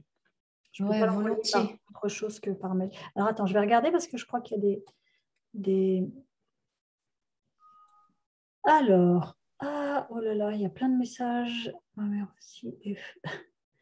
L'ordinateur émet-il aussi des ondes négatives? Oui, bien sûr, l'ordinateur émet des ondes. Moi, j'ai acheté des clés USB qui absorbent les ondes, j'ai des pierres qui absorbent les ondes, j'essaye de minimiser ça aussi. Ma mère est feu aussi, elle ne supporte pas les ondes, je crois qu'elle est électrosensible, je ne sais pas comment on dit. Oui, alors l'électrosensibilité, en fait, plus notre corps va être engorgé de toxicité, plus on sera électrosensible. Donc c'est pour ça que c'est bien de se détoxifier pour éviter de se détoxifier des métaux lourds qui peuvent être à l'intérieur parce que les ondes en fait réagissent avec ces métaux lourds, ces métaux à l'intérieur de notre corps. Le fait qu'elle soit feu, je ne sais pas si c'est un critère, je n'ai pas observé assez de gens et je ne connais pas forcément le profil méta de toutes les personnes qui sont électrosensibles. Alors, pour la parodontose, j'ai souvent des saignements aussi pendant le brossage. Un dentiste m'a dit de faire un mélange avec je ne sais plus quelle poudre et de l'eau oxygénée pour apporter de l'oxygène entre les dents, car les bactéries y prolifèrent, qui détruisent la gencive, aiment la chaleur et l'humidité, et je procrastine depuis demain. Alors, oui, tu peux. Moi, je me brosse de temps en temps les dents aussi avec du bicarbonate de soude. Ça peut être une bonne option. Mais avec de l'argile tout seul, ça peut suffire. Hein. Ça peut être, ce qui t'a conseillé, ça peut être du bicarbonate de soude. Hein. L'oxygéné, moi, j'en utilise pas pour ça, mais pourquoi pas, je ne sais pas. Alors, il existe des petites brosses différentes pour brosser entre les dents. Oui, il y a des fils, du fil dentaire aussi pour brosser. Est-ce qu'on doit éviter le gluten et les laitages? Mais pour remplacer ça, il y a quoi? Alors, il y a plein de choses. Il y a plein de choses. Alors, les laitages, il y a tous les laits végétaux. Alors, le plus dur, c'est de remplacer les fromages parce qu'ils commencent seulement à faire des fromages végétaux qui ne sont pas du tout au niveau encore des fromages, des vrais fromages à base de lait de vache et de lait de chèvre et de brebis. Le gluten, c'est très facile de le remplacer, contrairement Alors, quand on mange à l'extérieur, c'est difficile parce qu'ils cuisinent tout avec de la farine de blé. Mais par contre, quand on cuisine soi-même, chez soi, on utilise de la farine de riz, de la farine de... Alors, il y a tout un tas de farines, la farine de châtaigne, la farine de pois chiche, la farine de sorgho, la farine de millet, la farine de... Voilà, il y a tout un tas de farine de blé noir. On peut cuisiner, faire 100% sa cuisine et remplacer le gluten. Voilà, maintenant, il y a des super pains sans gluten. Moi, quand j'ai arrêté le gluten il y a 10 ans, les pains sans gluten, c'était de la daube. Il n'y avait pas d'autre mot. Aujourd'hui, ça existe, les bons pains sans gluten. Et puis là, pour faire la pâtisserie, moi, je n'utilise que des farines sans gluten, évidemment. Et la pâtisserie qu'on fait chez soi, elle est délicieuse. Voilà, il n'y a pas besoin de gluten pour ça. Même pour les enfants, hein, leur faire des gâteaux, des crêpes, voilà, tout ça avec de la farine sans gluten, c'est mieux. Parce que les enfants aussi, la plupart sont sensibles au gluten et du coup, après, il y a tout un tas de problématiques à l'école. Ils sont dyslexiques, ils sont dyspraxiques, dyscalculiques, dysorthographiques. Enfin, il y a tout un tas de choses. Et c'est le gluten qui est responsable largement de ça. Donc, si on peut leur épargner une nourriture au gluten au maximum, même si on n'arrive pas à leur éviter à 100%, mais moi, je sais que mon fils, c'est quand on lui a évité à 100% qu'on a réussi à observer au bout de plusieurs mois des effets sur son cerveau. Donc, moi, je recommande à personne de manger du gluten. Après, voilà, ce n'est pas forcément facile quand on n'est pas chez soi. Mais si on peut le faire, c'est mieux. Ça me manquerait beaucoup le lait au chocolat. Alors, essaye les laits, le lait d'amande, le lait de noisette, le lait de soja, le lait de... voilà, moi, j'achète que des laits comme ça, le lait de coco. En ce moment, j'ai un mélange amande-coco qui est juste top. Moi, je fais mes quiches avec ça, je fais mes gâteaux avec ça, je cuisine avec ça. Même quand je fais des bolognaises, au lieu de mettre de la crème, je mets ce lait-là dedans. C'est juste délicieux et ça remplace. Mais sinon, les laits, lait de vache, bon, c'est un poison. Le lait de chèvre, c'est moins pire. Mais voilà, le beurre aussi, on peut le remplacer. Hein. Le beurre, moi, j'utilise maintenant du beurre de coco ou de l'huile d'olive pour cuisiner. Voilà. Alors, tu parles du lait au chocolat. Il y a le chocolat au lait aussi. Maintenant, ils font du chocolat au lait vegan avec des laits, lait de coco ou lait de je ne sais pas quoi d'autre, mais ils sont très, très bons. Alors, oui, justement, c'est avec des brossettes. OK, je pratique le brossage de la langue aussi. Top. Merci pour l'argile. Oui, je crois que c'était le bicarbonate de soude. Oui, voilà. Super. Il faut avoir du bicarbonate de soude. Moi, je sais que quand je fais des écarts de quoi que ce soit, je me sens un petit peu, ça tiraille un peu partout. Pof, un verre de bicarbonate de soude, ça résout beaucoup de problèmes. J'aime pas spécialement le fromage. Et tant mieux, parce que quand on aime le fromage, c'est dur de s'en passer. Moi, j'ai appris à m'en passer, mais j'aimais beaucoup ça. Et le lait au chocolat sniff, mon goût unique. Essaye avec des laits végétaux. Alors, ça se fait petit à petit. Moi, j'ai déshabitué mes enfants des laits. Moi, mes enfants, je les ai passés très, très vite au lait de chèvre parce que j'en avais un qui avait le nez bouché en permanence avec le lait de vache. Donc, je les ai passés au lait de chèvre. Ils étaient encore tout petits. Et quand je les ai passés au lait végétaux, j'ai fait une transition douce. Je ne suis pas passée du jour au lendemain. J'ai mixé au début. Pareil, quand je suis passée aux céréales sans gluten, qui ont moins de sucre, au début, je leur rajoutais un peu de sucre. Et puis, petit à petit, dans le courant de la semaine, je baissais le niveau de sucre et pour arriver à des... Voilà, parce que les enfants, c'est difficile de leur changer. Et même pour nous, quelquefois, si on fait la transition trop brusquement, au bout d'un moment, on va craquer parce que voilà, c'était pas C'était trop rapide. Où est-ce que j'en suis? Je dois vous quitter, bébé pleure. Ok, et ben ciao. Je pense qu'elle est déjà partie. Merci beaucoup, Aurel. Avec plaisir. Le lait de millet, oui, mon préféré. Eh ben, ok, moi, je n'ai jamais goûté le lait de millet. Bah, top, à essayer. J'ai essayé le lait de soja et le lait d'amande. Merci, je vais tester pour les autres plats. Ben oui, voilà. Ok, merci, je ne connaissais pas. Vegan, le chocolat au lait. Ben oui, le chocolat vegan. Et en plus, il y en a un qui n'est pas cher du tout. Et, normalement, les chocolats bio, hein, c'est assez cher, et notamment le chocolat euh, vegan, il y en a qui sont très chers, mais il y a une marque chez Naturalia qui n'est pas chère du tout et qui est très bonne. Je crois que ça coûte juste 2 € la tablette. Et en fait, ils sont très bons. Et il y en a les amandes, avec des amandes à l'intérieur. Il y en a avec des morceaux de noix de coco. Il y en a avec voilà, des morceaux de noisettes. Ils sont top, hein. Franchement, moi qui adorais le chocolat au lait étant jeune, j'avais arrêté, j'étais passée au chocolat noir. J'avoue que de temps en temps, j'aime bien prendre du chocolat au lait vegan parce que c'est plus sucré, hein, que le chocolat noir. Mais voilà, de temps en temps, ça me rappelle mon chocolat de jeunesse, et j'aime bien. Voilà. Voilà. Et ben, c'est tout pour les messages. Si vous avez des questions ou des commentaires ou des remarques, ben voilà, c'est le moment. Je rebondis sur ce que tu disais sur le gluten pour le cerveau des enfants. Oui. Du coup, à une précédente conférence que tu avais faite, tu avais parlé justement de ça. Ouais. Et moi, j'ai percuté parce que mon fils est TDA. Il n'est pas diagnostiqué, mais il y a un TDA, un trouble déficient de l'attention. On n'a pas besoin de diagnostiquer, on le sait, hein. En tant que maman, on sait exactement ce que nos enfants ont, hein. Ouais, et on a réduit beaucoup le gluten, Ouais. pas supprimé, c'est pas encore OK, mais beaucoup réduit. Et très rapidement, il a senti que son cerveau fonctionnait bien mieux. Ben oui. Et cet effet de brouillard, je lui ai demandé justement, j'ai mis sensation comment, il dit, bah, ça va mieux. Et c'est comme si avant, il y avait un brouillard. Il m'a dit les mêmes termes, tu vois. C'est ça. Moi, mon fils, il avait 14 ans, hein, quand il m'a dit ça. Et je me suis dit, yes, voilà, on tient le bon bout là.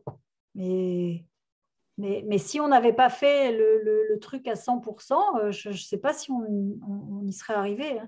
Une fois que c'est réparé, après, si on fait des écarts, je pense que c'est moins dramatique. Alors après, c'est en fonction de chacun. Tu vois, l'état des parois intestinales de chacun est très différent en fonction du vécu, en fonction tu vois, en fonction de l'histoire. Donc, on ne peut pas prédire et donner quelque chose qui soit valable pour tout le monde. Mais moi, je conseille à personne de manger du gluten, hein. Je vois bien les dégâts, et moi, je vois bien ce que ça a eu comme incidence chez moi. Depuis 10 ans, je n'en mange pas.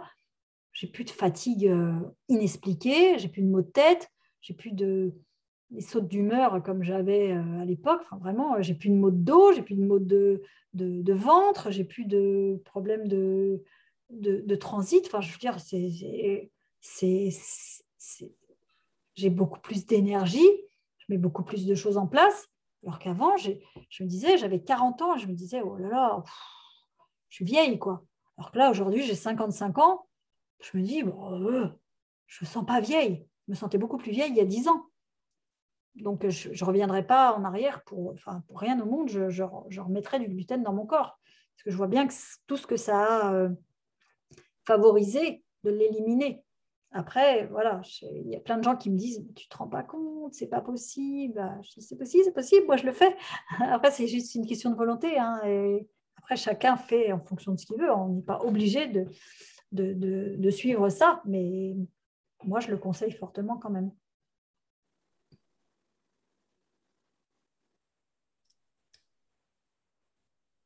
Voilà. Alors après, le côté émotionnel, hein, c'est ce que je disais, ça, c'est des choses c'est des outils énergétiques, des outils pour avoir un impact sur l'émotionnel. Voilà, c'est des choses qui se font mais très facilement. Mais si on n'a pas idée que ça existe, bah, voilà. C'est comme si on n'a pas la clé de la serrure, la porte ne s'ouvre pas. Ben là, les outils énergétiques pour travailler sur l'émotionnel, ils sont presque miraculeux en fait, parce que on va travailler sur des choses inconscientes, on va dégommer des choses qui sont ancrées à l'intérieur de notre corps. Et en fait, quand on arrive avec ces outils énergétiques à transmuter, eh ben, tout ce qu'on fait sur le plan physiologique, c'est comme si on enlevait le verrou. Et là, ça balaye, en fait, et on voit vraiment une grosse différence. Donc ça, je vous invite vraiment à ne pas négliger ça. Hein. Alors, voilà, peut-être qu'un jour, je ferai une conférence pour partager un peu plus de choses là-dessus, mais là, je pourrais en parler pendant des heures. Mais c'est la clé. Hein. Pour moi, si on ne travaille pas sur le côté émotionnel, sur le côté psychologique, on aura beau faire des régimes, on n'y arrivera pas parce qu'on sentira bien quelque chose qui nous empêche. Ah oui, mais j'ai faim pour des gâteaux. Ah ben oui, mais j'ai faim pour des éclairs au chocolat. Ben oui, j'ai faim pour des pizzas. Ben oui, j'ai faim pour ça. Et on ne peut rien faire parce qu'on n'a pas... Voilà, on est en train de compenser sur le plan émotionnel, sur le plan alimentaire, quelque chose d'émotionnel qui n'est pas guéri.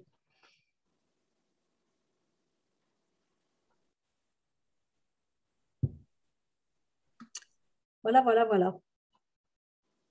Bon, je pense qu'on va peut-être s'arrêter là si vous n'avez plus d'autres questions. Merci d'avoir été là. Hein. J'étais super contente que vous soyez aussi nombreuses à venir écouter.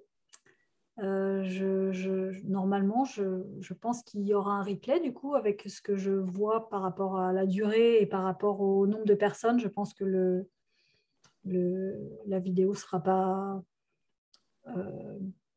trop lourde pour pouvoir la mettre en ligne. Donc, je verrai comment je fais pour la mettre, si je la mets sur YouTube ou si je la mets sur ma page des astuces d'Aurel. On verra bien. Et puis, n'hésitez pas à m'envoyer un message si vous avez besoin que je vous transmette le document dont on parlait tout à l'heure pour le protocole du lavement au café. C'est un PDF qui décrit en fait voilà, la mise en pratique. Et si vous avez besoin d'avoir des informations supplémentaires, n'hésitez pas à me demander. Hein. Je vous partagerai les petits tuyaux parce que ça fait longtemps que je pratique et que voilà. Bon, ça peut être folklorique hein, quand on fait ses premiers lavements au café. Il vaut mieux avoir ses toilettes pas loin de la baignoire dans laquelle on fait ça. Franchement. Moi, j'ai un couloir entre mes toilettes et ma salle de bain. Donc, voilà, ça peut être folklorique. Vous pouvez aussi utiliser, je me suis toujours dit que si un jour je déménage, je mettrai des toilettes dans la salle de bain. Ce sera plus... Sinon, il y a des petits trucs hein, pour pallier à ça. On peut aussi prendre une bassine hein, ça rend bien des services. Mais bon, ça vaut le coup quand même de le faire. Ça vaut le coup. Ne vous découragez pas si vous ratez vos premiers lavements. Ce n'est pas grave du tout.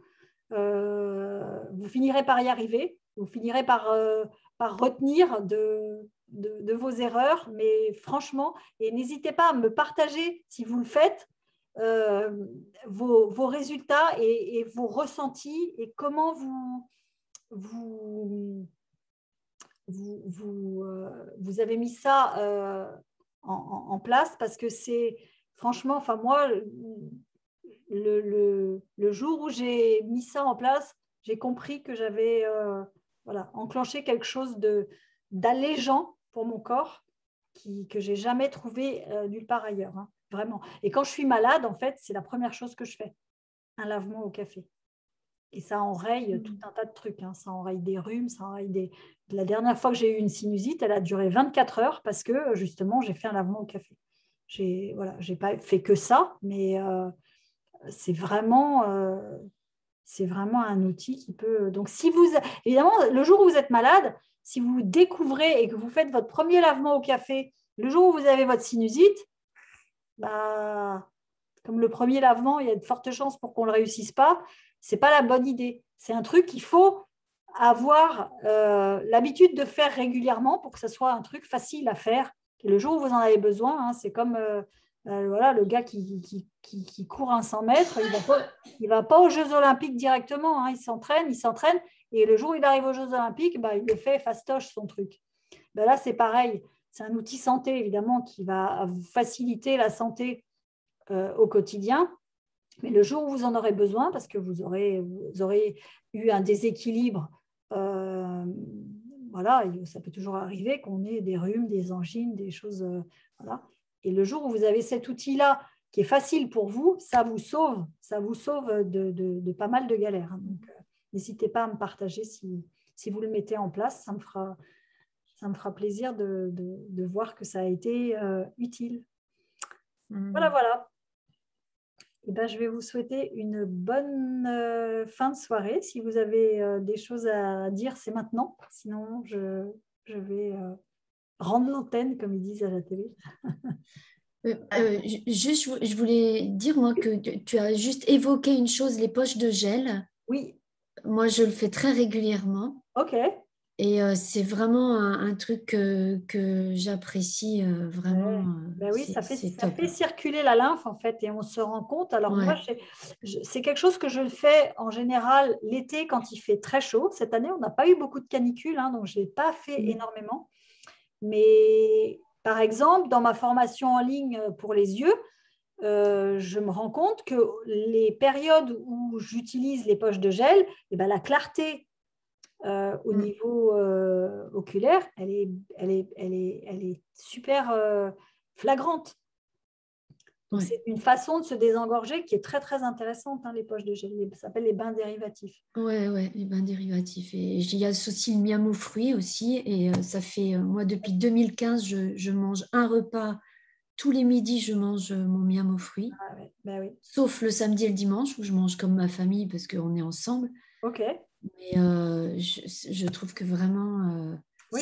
Voilà, justement, quand je pars en vacances et que je ne peux plus le faire, j'ai hâte que ce soit la rentrée. Que mon frère, lui, il part en vacances et il emmène ses ustensiles de miam aux fruits. Ouais, alors c'est vrai que je pourrais aussi, mais bon, je lâche un peu à ce moment-là. Mais j'ai très hâte de revenir ne serait-ce que pour ça. Voilà. Oui, le miam aux fruits, c'est aussi un outil santé excellent parce qu'il favorise la circulation de la lymphe. Et alors, du coup, avec les graines qu'on a, on a un transit qui est nickel. Hein. Le miam aux fruits, c'est vraiment… Moi, j'en ai fait tous les jours pendant 3-4 ans, quand j'ai découvert ça en 2012. Mais mon frère, depuis 2012, qu'on a tous découvert ça en famille, hein, il le fait toujours. Donc, lui, ça va faire… tu vois, 9 ans qu'il… Mais moi, c'est vraiment la seule routine santé que j'ai depuis 2015, hein, tous les jours. Et c'est vraiment, je peux plus m'en passer. Hein. Je comprends. Hein, c'est vraiment top. Et moi, je préfère ne pas manger le matin. Et en fait, je n'ai pas trouvé de moment dans la journée où j'en avais envie. Ouais. Alors, moi, je fais le midi. OK. Je fais le midi. D'accord. Ouais. Moi, le matin, c'est trop long à faire pour moi. Ouais. J'ai plus souvent faim pour du salé, moi, tu vois. J'ai plus une bouche salée qu'une bouche sucrée, donc remplacer. Oui, après, voilà, faut que ça convienne. Il faut trouver ces petites routines, en fait, qui conviennent. Mais moi, quand j'en fais, tu vois, maintenant, j'en fais le week-end. Et mes gosses, je leur en ai fait pendant des années pour leur les miennes aussi. J'adore ça. Maintenant, quand je le fais, aujourd'hui, c'est la fête. Hein. Merci, maman, tu vois. Parce que, bon, ils n'ont pas le courage de se le faire tout seuls, hein, ça, c'est clair. Et quand je leur en fais, ils adorent ça. Et c'est vrai que ça fait du bien à tout le monde. Et l'été, c'est encore plus facile parce qu'il y a plein de fruits à mettre dedans. Plein de fruits. L'hiver, à part pommes, poires, kiwi, on est un peu… Bon, c'est vrai, c'est moins… Il y a des kakis aussi maintenant. Il y a des choses… J'exagère, hein, mais… Moi, je prends des mangues, je prends des fruits exotiques à ce moment-là. OK, Mais l'été, avec les myrtilles, les framboises, les fraises… il y a du choix. Il y a beaucoup de choix. Donc, c'est top. Merci. Oui, j'en ai pas parlé, j'ai zappé ça, mais c'est vrai que c'est aussi un outil santé très intéressant. Voilà. C'était vraiment super, Aurèle. J'ai vraiment apprécié et je vais je partagerai mes expériences à la suite de ce live Ok, sur super. les lavements. Merci beaucoup pour ton Voilà. retour. Ça me fait plaisir et puis ça me fait plaisir d'être utile parce que là, je sens que voilà, il faut qu'on partage, Ouais, c'est il faut vrai. qu'on s'entraide, il faut qu'on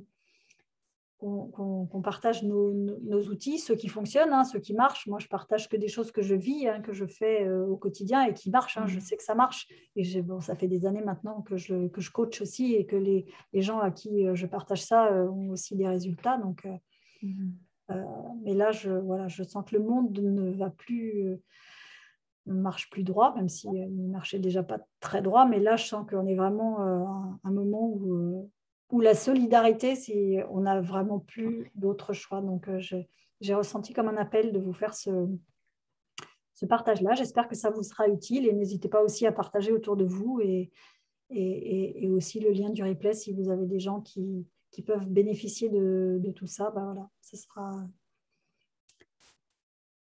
un grand plaisir pour moi. Voilà. C'est top. Merci beaucoup Aurélie pour toutes ces mines d'informations. Ok, avec grand plaisir. Et puis, bonne fin de soirée. Et puis, très, très bientôt sur Facebook. Merci. Ciao. Merci. Ciao. Merci beaucoup. Merci.